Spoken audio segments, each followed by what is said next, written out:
Hi friends, இன்றைக்கி ஒரு savings video தான் பார்க்க போகிறோம். மந்த்லி பட்ஜெட்டில் நம்ம 3 டைப்பாக எப்படி சேவ் பண்ணி வைக்க போகிறோம் அப்படிங்கிறது. இது ரொம்ப இம்பார்ட்டண்டான சேவிங் டிப் தான். கண்டிப்பாக எல்லாத்துக்குமே யூஸ்ஃபுல்லாக இருக்கும்னு நான் நினைக்கிறேன். இன்றைக்கி வீடியோ பார்த்திங்கன்னா கொஞ்சம் கிளாரிட்டி இல்லாமல் தான் இருக்கும். சரி, நம்ம பண்ணுற நைட் ரொட்டீன் அப்படியே ஷேர் பண்ணிடலாம் அப்படின்ட்டு அது கூடயே ஒரு சேவிங்ஸ் பிளானோட போட்டிருக்கேன். வீடியோ ஸ்கிப் பண்ணாமல் பாருங்கள். ட்ரைபேட் இல்லாதனால வீடியோ ஃப்ரிட்ஜ் மேலே திட்டு மேலே அங்கே வச்சு எடுத்தங்காட்டி கொஞ்சம் கிளாரிட்டி இல்லாமல் இருக்க மாதிரி இருக்குது. அட்ஜஸ்ட் பண்ணிக்கிங்க. இப்போ வீடியோக்குள்ளே போகலாம். Welcome to lifestyle by Priya. இப்போ மந்த்லி பட்ஜெட் போட்டு நம்ம ஒவ்வொரு செலவும் பார்த்து பார்த்து பண்ணும்போது, சேவிங்ஸு பண்ணும்போது அது கண்டிப்பாக நமக்கு எப்போவுமே ஹெல்ப்ஃபுல்லாக இருக்கும். சேலரி வந்தோடனே நம்ம ஒரு மந்த்லி பட்ஜெட் போடணும். சேலரி வந்தோடனே ஹஸ்பண்ட் ஒரு சேலரியை நம்ம கையில் கொடுக்கும்போது நம்மளும் ஒரு பட்ஜெட் மாதிரி போட்டு தான் ஒவ்வொரு விஷயத்தையும் நம்ம பண்ணணும். அப்படி பண்ணும்போது நம்மளுக்கு ரொம்பவே ஈஸியாக இருக்கும். நம்ம என்ன எக்ஸ்ட்ரா செலவு பண்ணுறோம், இல்லை நம்ம எவ்வளோ கம்மியாக சேவ் பண்ணுறோம் அப்படிங்கிறது ஒவ்வொரு நாளும் ஒவ்வொரு மாதமும் நம்மளுக்கு தெரிய வரும். அப்படி வரும்போது நம்மளுக்கு கொஞ்சம் அதிகமாக சேவ் பண்ணுற இன்ட்ரெஸ்ட் போகும்.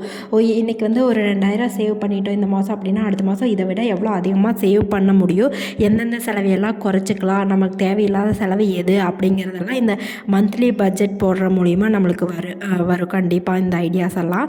இந்த மாதிரி பண்ணும்போது நம்ம அதிகமாக தேவையில்லாத செலவு எதுவுமே பண்ண மாட்டோம். அதே மாதிரி எக்ஸ்ட்ரா சேவிங்ஸ் தான் பண்ணி வைப்போம். இந்த மாதிரி பட்ஜெட் போட்டு ஒவ்வொரு விஷயத்தையும் நம்ம பண்ணும்போது ஒவ்வொரு விஷயமே நம்மளுக்கு தெளிவாக இருக்கும். இப்போ பார்த்திங்கன்னா ஒரு 3 டைப்பான பட்ஜெட் பிளானிங் தான் சொல்கிறேன். ஃபஸ்ட்டு பட்ஜெட் போடும்போது சேவிங்ஸு ஃபஸ்ட்டு ப்ரிஃபரன்ஸ் கொடுக்கணும். நெக்ஸ்ட்டு பார்த்திங்கன்னா ரிட்டைர்மெண்ட் சேவிங்ஸ் அமௌண்ட்டுன்னு சொல்லி ஒரு ப்ரிப்ரேஷன் தரணும். தேர்டு பார்த்திங்கன்னா எமர்ஜென்சி சேவிங்ஸ்ன்னு சொல்லி ஒரு அமௌண்ட் பட்ஜெட் போடணும். ஃபஸ்ட்டு ஒவ்வொன்றா பார்த்துடலாம். ஃபஸ்ட்டு சேவிங்ஸ் அப்படிங்கிறது நம்ம லைஃப்பில் இம்பார்ட்டண்டான ஒன்று. ஃபஸ்ட்டு நம்ம கைக்கு சேலரி வந்தோடனே நம்ம ஃபஸ்ட்டு ஒதுக்குற அமௌண்ட் சேவிங்ஸ் தான் ஃபஸ்ட்டு போய் சேரணும். ஃபஸ்ட்டு நம்ம சேவிங்ஸ்க்கு ஒரு 50%, 40% நம்ம எவ்வளோ பர்சன்டேஜ் பிரித்து வச்சுருக்கோமோ அந்த அமௌண்ட்டை எடுத்து அப்படியே சேவிங்ஸ்க்கு வச்சுட்டு நெக்ஸ்ட்டு தான் செலவுன்னு பார்க்கணும். ஃபஸ்ட்டு சேமிப்பு, ரெண்டாவது தான் செலவு. இந்த மாதிரி ஃபார்முலாவில் போகும்போது எப்போவுமே நம்மளுக்கு சேவிங்ஸ் நம்ம கையிலேயே இருக்கும். இந்த சேவிங்ஸ் பார்த்திங்கன்னா வருஷத்துக்கு, இல்லை 2 வருஷத்துக்கு, இல்லை 3 வருஷத்துக்கு, இந்த மாதிரி நம்ம எப்படி வேணாலும் சேவ் பண்ணிக்கலாம். சேவிங்ஸ் பற்றி நிறைய வீடியோஸ் போட்டிருக்கேன். கண்டிப்பாக அதில் போய் பாருங்கள், ஒரு ஐடியா கிடைக்கும். செகண்ட் சொல்ல போகிற பாயிண்ட்டு தான் முக்கியமானது இந்த வீடியோவிலேயே. ரிட்டைர்மெண்ட் சேவிங்ஸ் அப்படின்னு நான் எதை சொல்கிறேன்னா, இப்போ நம்மளுக்கு ஒரு 27 வயசு, 28 வயசு, இந்த வயசில் நம்ம நல்லா ஒர்க் பார்த்துட்ருக்கோம், நல்லா பாடுபட்டுருக்கோம் அப்படின்னு வைங்களேன். இந்த இதில் நம்ம எவ்வளோ வேணாலும் உழைக்க முடியும், சம்பாதிக்க முடியும்.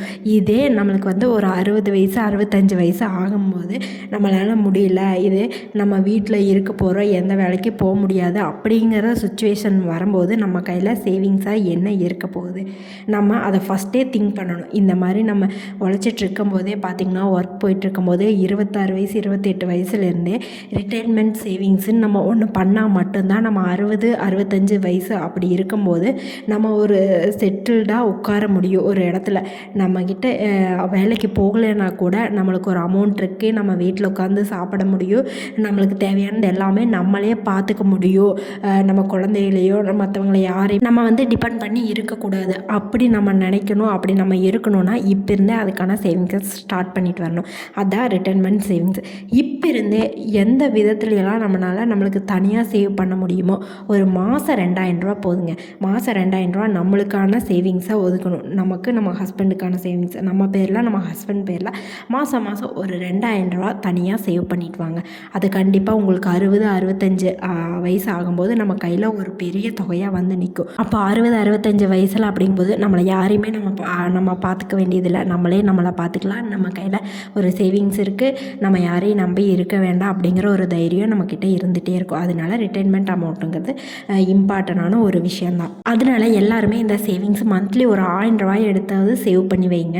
கண்டிப்பாக யூஸ் ஆகும். இந்த ரிட்டைர்மெண்ட் சேவிங்ஸ் பற்றி அடுத்த வீடியோவில் நான் கிளியராக டீட்டெயிலாக எதில் சேவ் பண்ணி வைக்கலாம்னு சொல்கிறேன். உங்களுக்கு தேவைப்பட்டுச்சுன்னா கமெண்ட்டில் சொல்லுங்கள். கண்டிப்பாக நெக்ஸ்ட் வீடியோவில் சொல்கிறேன்.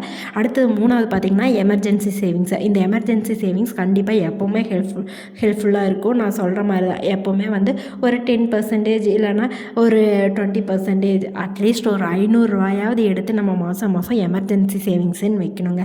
கண்டிப்பாக எந்த நேரத்தில் எப்போ என்ன ஆகுதுன்னே தெரியாது யாருக்குமே. அதனால நம்ம கையில் ஒரு சில்லற காசு மிச்சமானா கூட அதை எடுத்து ஒரு உண்டியலில் போட்டு வைக்கும்போது அது ஒரு 100 ரூபா இருந்தால் கூட நம்ம எமர்ஜென்சிக்கு யூஸ் ஆகும். யார்கிட்டையும் நம்ம போய் நிற்க வேண்டியங்கிற அவசியம் இருக்காது. அட்லீஸ்ட் நம்ம ஃபேமிலிக்காவது அது ஏதாவது ஒரு எமர்ஜென்சி செலவுன்னு வரும்போது நம்ம கொடுக்கும்போது அவங்களுக்கும் ஒரு ஹாப்பியாக இருக்கும். நம்ம சேவ் பண்ணி வச்சுருக்கோம் கொடுத்துருக்கோம் அப்படிங்கிற மாதிரி நம்மளுக்கும் மனசு திருப்தியாக இருக்கும். இல்லை நம்ம குழந்தைகளுக்கு உடம்பு சரியில்லை ஹாஸ்பிட்டல் போகிறோம் இந்த மாதிரி செலவுக்காவது மாதம் மாதம் அது ஹெல்ப்ஃபுல்லாக இருக்கும். அதனால் எமர்ஜென்சி சேவிங்ஸு ரொம்ப முக்கியமான ஒன்று தான். மந்த்லி நம்ம பட்ஜெட் போடும்போது செலவை தவிர்த்து இந்த முக்கியமான 3 சேவிங்ஸையும் நீங்கள் கண்டிப்பாக இன்க்ளூட் பண்ணிக்கிங்க. அப்படி பண்ணும்போது நம்ம செலவு கம்மியாகி இந்த 3லேயும் இன்ட்ரெஸ்ட் காட்ட ஆரம்பிச்சிருவோம். மாதம் மாதம் நம்மளுக்கு இதில் போகுதுன்னு செலவை கம்மி பண்ணிவிட்டு சேவிங்ஸ்க்கு அதிகமாக ஸ்டார்ட் பண்ணிடுவோம். அது மட்டும் இல்லாமல் ரிட்டைர்மெண்ட் சேவிங்ஸ்க்கும் நம்மளுக்கு ஒரு இன்வெஸ்ட் பண்ண மாதிரி ஆச்சு ஒரு அமௌண்ட்டை அது கடைசி காலத்தில் ஒரு பெரிய தொகையாக வந்து நம்ம கையில் நம்ம வீட்டில் உட்காரும்போது நம்மளுக்கு இருக்கும். கண்டிப்பாக இந்த சேவிங்ஸை எல்லோரும் பண்ணுங்கள். இந்த சேவிங்ஸோட டீட்டெயில்ஸான வீடியோ வேணுன்னா சொல்லுங்கள், இன்னொரு வீடியோவில் போடுறேன். அதே மாதிரி தான் இந்த மந்த்லி பட்ஜெட் மாதிரி பிளான் பண்ணிட்டு வரும்போது நம்மளுக்கு ஒவ்வொரு விஷயமுமே யூஸ்ஃபுல்லாக இருக்கும். அமௌண்ட்டும் அதிகமாக செலவாகாது.